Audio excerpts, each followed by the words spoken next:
Welcome back, Energy Diagnostics Podcast. We're at it again. Dan Zavido, Joy Adler, and we have a special guest for you coming up today. But let me just say, it's really nice to be back here again and continue our conversations with just the best people, don't we? We're the best people. We have our guest today. Her name is Sunshine. Let's start there. Does it get better? And she's got a new book to tell us about. She's a chaplain from her own story, from her own traumas, how she learned and was able to be the healer that breaks the chain of historical generational traumas. And she had the will and made a choice to choose a different path for her and her children. She's going to tell us about that very powerful story and how that empowered her moving forward in her life. And she just has so much love for everybody and her children. She'll tell you all about it. She's an accomplished singer. We're going to have a video for you as well, so keep an eye out for that. And then also, she travels as well. She'll welcome you into where you spend some time. Tell us about that. Oh, Mexico. People are like, oh, it's so beautiful there. The number one weather in the world now, Dan. But how do I do it all? Well, she has LakeChapellaConcierge.com. Sunshine Johnson is going to tell us all about it. She's got her new release. Congratulations, Sunshine, on this incredible book, right? Is Chaplain, a Ministry of Presence, My Life in Service by Floria Johnson, who we call Sunshine. And she's got it all. Music for healing. She's an author. She's got a couple more books on the burner. But more than that, she's a bridge of light and faith to lead people to their best lives in Mexico and beyond. She is really a master is in the house. Without further ado, Sunshine Johnson. Here we go. Beautiful July day here in upstate New York. Hopefully it's wonderful wherever you are. We've got a fantastic show and guest lined up for you today. What do we got, Joy? Oh my gosh. My go-to gal, Sunshine Johnson. You can't imagine a better name for someone, Dan. Honestly, her path is lit. Sunshine, we want to welcome you to Energy Diagnostics Podcast. I call you the Pied Piper of Lake Chapella, Mexico. Wherever you go is where the fun is, and wherever that is, I'm observing people living their best lives. You want people to be living their best lives. And in fact, you just started a new business, right? Yes. That Yes. you want to support people. How do they get to Lake Chapella living their best life like you, which is LakeChapellaConcierge.com? Folks, hang on to that. But you're also a very gifted chaplain. You have a new book out. Yes. And you're also a musician. This is one-stop shop with Sunshine. She's got it all together. She's living the dream, bringing all her talent and all her passion together. She's helping people navigate some new lands. Join her for some karaoke while you're down there. And she's got a book for you to read while you're kicking back on the beach. Absolutely. What more do you need?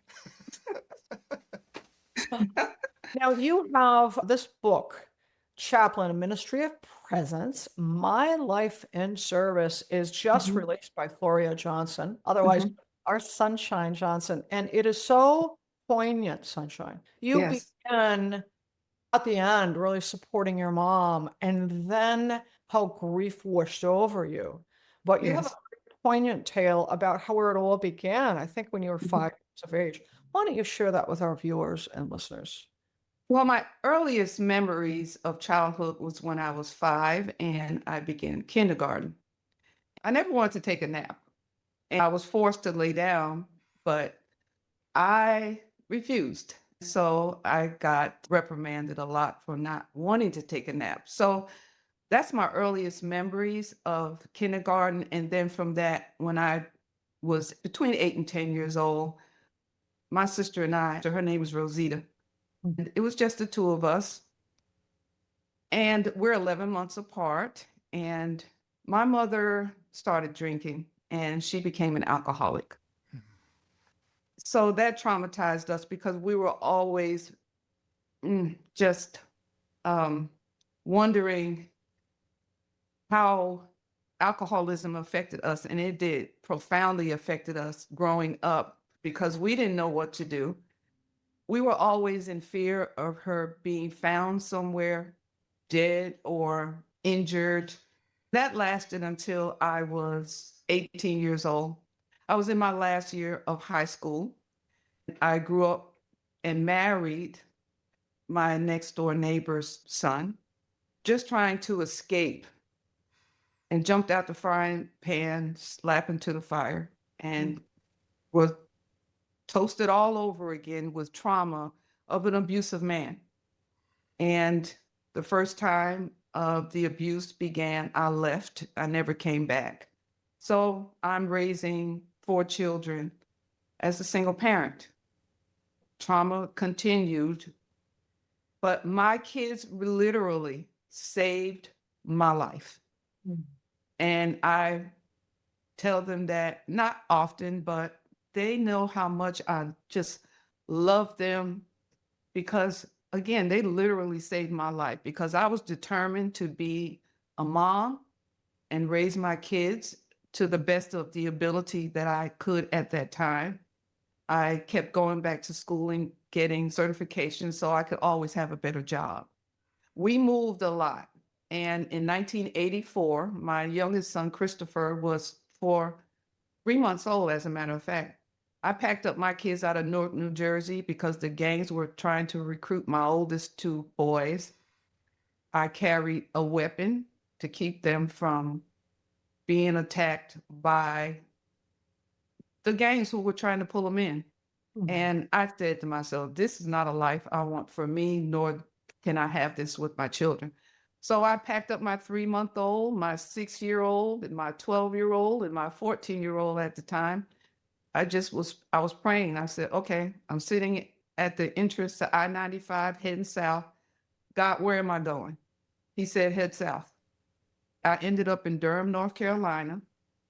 And I was so tired from driving. And I ended up in a parking lot at an apartment complex. I waited till the woman opened the office. I went in, talked to her, told her my story. She gave me the keys to the apartment. She said, come back tomorrow to fill out your application. So that's where I raised my children in North Carolina. They graduated high school. From that point on, God was with me all the way, still is with me to help me to get to the place I am right now. I am a happy camper. I have 4 wonderful sons. I have 5 beautiful grandchildren. My youngest son, Christopher, he and his wife are having the 6th one. In November. And so, I could not be happier right now with where my life is going than it is at this point right now. My children have continued to support me emotionally, prayerfully, financially. It's not that I need the help, it's because they love me and they want to make sure I'm okay. Hmm. We would call that hashtag raised right. Yeah. There's a couple moments in your story that wash over me, Sunshine, Mhm. that I want to press. Mhm. Number one, I'm hearing that you became the kind of mother that you needed at a time when you didn't get it for your young children and took a mighty risk with 4 youngins, including an infant, and followed guidance and awoke to grace. Mhm. And that you can look back in your life in retrospect and see how guided you indeed have been, and that you trust in that implicitly. We call that divine trust, right? Mhm. The second thing that washed over me is, gosh, I wonder how this has informed or impacted Sunshine's work with others. When you live that level of depth, when you've been to those places, I can imagine that the people that you meet, the people that you've helped as a chaplain, there isn't anything that they could tell you that you would shirk from or could shake you in any way. Right. I wonder- Well, I look at it this way.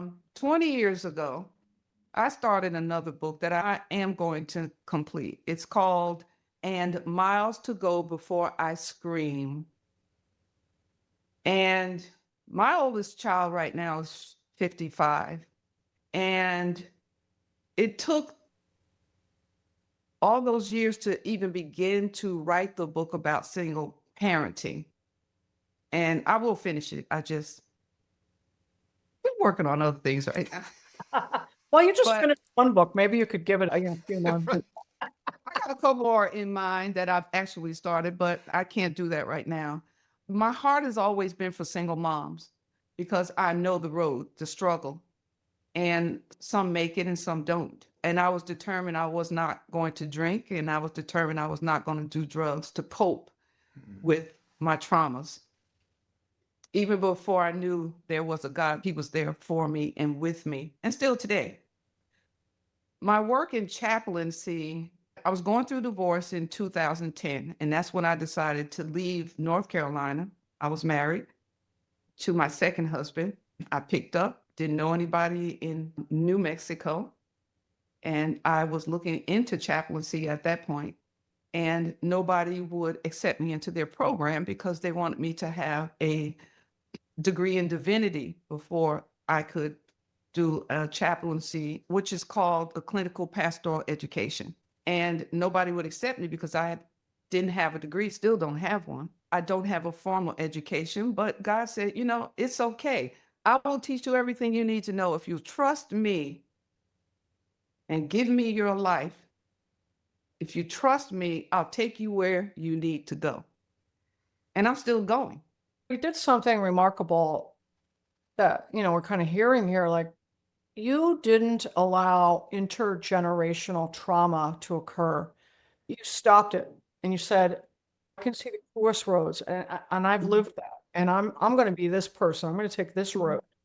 And in so doing, stopped what could have easily become, and we all have that in our family lines, right, Dan? Some sort of ancestral trauma, some sort of potential for intergenerational trauma, and you stopped that. It's just lovely. And you've helped so many with your chaplaincy, and you were really, I just want to say, and just in knowing you, since I've met you, you were that person. I have to birth this book. I want to share about the ministry. You were always so avid. And when we met over that initially, how can I get this out? I'm writing this book. So I personally couldn't be more thrilled for you. And you make mention in your book that one of the most healing things is, and that you've developed personally, is the ability to listen to others and simply be present with them. And when you are present with others, when you are avidly listening, there's so much healing that can happen. Those are really the foundational corners of being the greatest therapist, is listening to anyone, Sunshine, really, Yes. I think the most important asset that we can have is being able to allow people the space to talk about their traumas and not interfere, trying to fix the problem before you allow them to tell you their story. Because I believe that this is some of the reason why a lot of grief trauma has failed, because we want to fix them and go on to the next person, when grief is lifelong. We just have to learn how to navigate our way to a healthy grief process. And that can take from the beginning of your traumas to the end of your life. But there's a way to be healthy in your grief. So that is always my goal. That is so right, Sunshine. And when we go and seek someone to talk to, what we're feeling today, and we get a little bit that helps us, then there's a layer that's going to affect us next week, next month, next year. So it's not just a one-time, here's how you handle grief. It's like, here's where I am right now. What do I do from here? And you can be that light, that you can hold up the light, like, oh, just take one step, and you get there, and then you can see a little bit further. So it's this multi-layered process, and it can't be, like drive-through therapy, because although grief has a form and a structure, everybody's story is different. It's going to affect everybody differently. And how do we know that unless we give it time to listen to somebody? Yes. And let them tell us the story. Because if they don't feel heard, it's not going to do anything. They don't heal if you're not willing to sit there and listen. And sometimes silence waiting for people to talk. Most of the time, people are not comfortable with silence. Right. I can sit with a person and not say anything, you know? And again, most people are just so uncomfortable with silence. And a friend of mine, she came to visit me. She said, grief is love with nowhere to go. When we're not willing to listen to people, their grief has nowhere to go because they love. You're never going to stop loving that person that is gone. I already know how grief can affect people when there's a loss. It's not always a death. It can be loss of health, loss of mobility, loss of work. Yeah. When you lose your job, you lose your car, you lose your house, grief sets in. What do I do from here? I have no income. Now I'm living on the streets. And who's there to listen? And there are times when people do need medication. I'm not qualified to give out medication because what I do is refer. If I feel like I can't help somebody, then I'll refer them to someone that can go beyond my capabilities to help them. That's a great point, Sunshine. Sometimes in our effort to support others, if we don't have the right training and we keep Right. people in that cycle without referring, we can Right. actually be keeping them from what they may need for themselves. So I really like that you understand that. And you also have one of the best trainings too for pastoral care and Yes. excellent boundaries with that. Now, in Mhm. your book, Mhm. Chaplain Ministry of Presence, My Life in Service, you Mhm. devote a little bit of what you had learned from your mentor, and it was all the different examples of grief.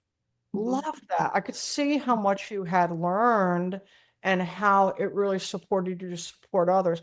Lots of great stories, and it really gave, for me as the reader, a face to the many ways that we can grieve as you're sharing. Mhm. But I'm also struck by, we hold the traumas from our family. Our job perhaps is to break the chain, if we can, Mhm. which you have done. And then there's also amazing gifts from family. And I'm curious how your singing has impacted you, your life, how it supports your process, and how maybe some of your ideas, how it supports others. Because you really encourage people to get out there. I do. And this is one of the reasons why when I go to karaoke at the American Legion in Mexico, where I live, and also we go to La Bodega, it's another karaoke spot. I sing songs from my heart, songs of encouragement. I'm an incurable romantic, so a lot of the songs I sing, point to loving each other, love your family, love your husband or your wife or whatever relationship that you're in. Know that these people understand that you love them. This is why I sing the songs that I sing because it touches my heart. And I'm hoping it touches the hearts of other people. And I sang when I was I was not in a choir, but I sang gospel music in church because I was co-pastoring at a couple of churches when I lived in Albuquerque. And I just felt the necessity, the need to just have people just focus on what's in their hearts. What can I sing? What can I do to help you understand that you are loved, that you are loved, that you are loved? And I think love is the most important thing that people need in their lives, especially in what we're living in today. We're living in a world where it is total chaos. And how do you navigate your way through that to see that I have a future and a hope for my future? Love is the antidote, right? Yeah. I think that's the one cure all that we have. Yeah. I like to give a shot of that every day. I'm here with my family right now, and I love these folks of mine, my family, and the people I have encountered and loved all of my life, I've created community of love in Mexico. And I don't know anything else to do but just show people my love. That way they can learn how to love other people. Love is the principal thing, folks. Right, right. That's what all the great teachers were telling us, right?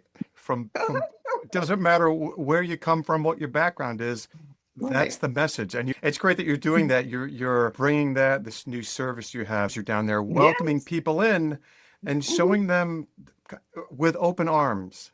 Come on Yes. in, right? The weather's beautiful, food's amazing, we wonderful Mhm. people. We Yes. have these communities we can go out to and sing at these karaoke's and be a part of Mhm. this thing and show that love through action and through Yes. music. Sometimes through music we can say things that we wouldn't necessarily, maybe we don't have the Mhm. courage or don't feel safe enough to say, but through Mhm. music it opens Mhm. up that up, and we allow ourselves to express that, to Mhm. be heard by others, putting that out there and feeling that support from them in Mhm. return. Whatever your form of art is, whether it's drawing, cooking, weaving, like giving tours and welcoming Mhm. people, all of Yeah. those things. The more things you can do with that intention aligned in that Mhm. mindset, what you put out is what you get back.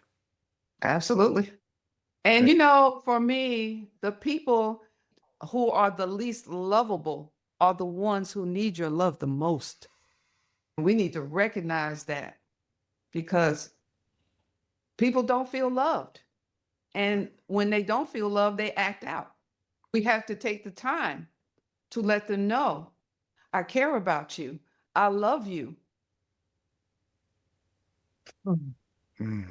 Um, Lake Chapella Mhm. Concierge.com. Many people Mhm. see our Mhm. photos online, living our Mhm. best lives in Mexico. So whether you want to be a snowbird like myself, or whether you Mhm. want to be a citizen like Sunshine, she Mhm. is there to support you, to wrap your head around, gosh, how do I do this? You see these Mhm. gorgeous photos.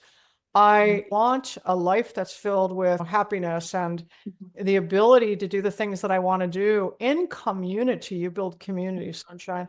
So I'm Yes. going to go to Lake Chapella concierge.com. Many people ask, where is Lake Chapella? How do you do that? This is your go-to gal, our goddess on the go here, Sunshine. And here's a little known fact. Okay. American Legion, of which Sunshine is speaking, in Lake Chapala, Mexico, which is just south of Guadalajara Airport, Mhm. right? A lot of people live Mhm. their travel dreams by Mhm. traveling from the hub of Guadalajara or Mexico Mhm. City, Yeah. far less expensive than it is in the US. The American Legion that you serve as chaplain is Mhm. the second largest and busiest American Legion in North America. That's Wow. pretty amazing. Okay, it Yes. is big. And can I Yeah. can I just tell you something I share with people, Sunshine? You know what I'm talking about. We've gotten so individuated in America to the point that, families are all over and we should be working together, but when I'm at the American Legion in Lake Chapala, Mexico, I sit back with a smile because I watch our friends connecting with one another in a way that perhaps they wouldn't if they weren't out of the country, Mhm. supporting each other. Oh, I've got a great plumber for you. Oh, we had Mhm. a wonderful person help us with this. That's really how life should be. And yet Mhm. we have gotten so independent to the point of, as they say in America, the Mhm. number one health concern is loneliness. Mhm. You're the cure for Yes. that. Yes. Yes. We get new people who join the American Legion just about every day. I'm also a duty officer. When people come into the American Legion, we give them information about joining the American Legion. You have benefits of joining the American Legion, such as you're able to get packages from DHL or one of the other carriers. You can get mail. We offer information about end of life, how to prepare for end of life if you're living in Mexico, how to get medical care. I just got medical insurance in Mexico, and there are clinics you can go to if you sign up that are absolutely free. They can refer you to other doctors, and that would be a cost. I'm pretty healthy. I thank God for that Hmm. because I'm in my prime right now. Yeah, you are. Tell us about how it's been to launch your book and get the great feedback that you have. Oh, I had a wonderful illustrator. If you're looking at my book, all my illustrations were done by a wonderful woman I've only met online. Her name is Tatiana Villiana, and she did the illustrations. And she went far beyond what I told her I wanted with my illustrations. And publishing, I met another young lady who lives in the Philippines, and she helped me get the process going of publishing the book through Amazon, through Kindle, and it's in bookstores in the US. I got it from iBooks on my Oh, on my Mac. So it's everywhere. The money will go to support people who need grief counseling. So it's not going to come to me. Mostly 90% of the income will go to support people who need grief and loss, or they need other help through the American Legion, that I can support financially that as well. wonderful, wonderful. Yes. Things have gotten so expensive, right, Dan? To know that there's a place that you can go where there's a value. And so I feel like you are really a weaver in a way and creating a bridge for people as they come in. Now, sometimes they're kind of walking around like not even knowing what's going on as they walk into American Legion. You're right there. You're that welcome wagon. You're holding your hand for grief. You're like one-stop shop, Sunshine. Lake Chapella, concierge.com. That's Yes. where Sunshine Johnson. You're always healing with music, helping people to come back to their hearts. You are, holding people's hands and being an active listener through your chaplaincy, especially at American Legion, where you have such great influence and you're right there to support people of membership. And, you're also that family person, that family gal. You got a 6th grandchild coming in, right? This autumn, woohoo! And, so I want to just ask, Energy Diagnostics Podcast, we're always curious. Sounds like you're already leaving this world a better place than you found it. What next for you, Sunshine? I know you've got another book in you. And I have two. It takes a moment. What is next for me is to continue growing and learning. I just received my last certification that I want to go for as a doula for grief. And Bonnie Gonzalez, she trained me and certified me. And I love her too, because she has been a wonderful support for me in chaplaincy, giving me pointers and just her love and support in becoming, and I'm still becoming. What's next for me right now is to continue to do the work that I'm doing, to continue to support people who want to live in Mexico as best that I can, and continuing just to love on my friends and my family. I'm so happy to be here with my family because they're always with me, either physically and always in my heart. I have the most wonderful children anyone could ever ask for, and I'm so proud to be their mother. Oh my gosh. I love being with you, and you're like, oh, my son is doing this. He's sending me this. They're checking in on me. I'm like, wow. Yeah. And Yeah. post, and we get to see their smiling faces and your growing family. And so we want to thank you for being with us on Energy Diagnostics Podcast. Thank you, Joy. Thank you, Dan. God Yes. bless. Hey, everybody. Thank you so much for tuning in. Joy and I really appreciate it. Hey, if you're liking our content here, please make sure you like, follow, subscribe on your favorite platform to make sure you, stay up to date with all the latest and greatest we put out here at Energy Diagnostics Podcast. That's right, Dan. And if you're liking our content, folks, please feel free to share so others may enjoy the benefit of the wisdom our guests are offering. Thanks so much, and be kind to each other out there.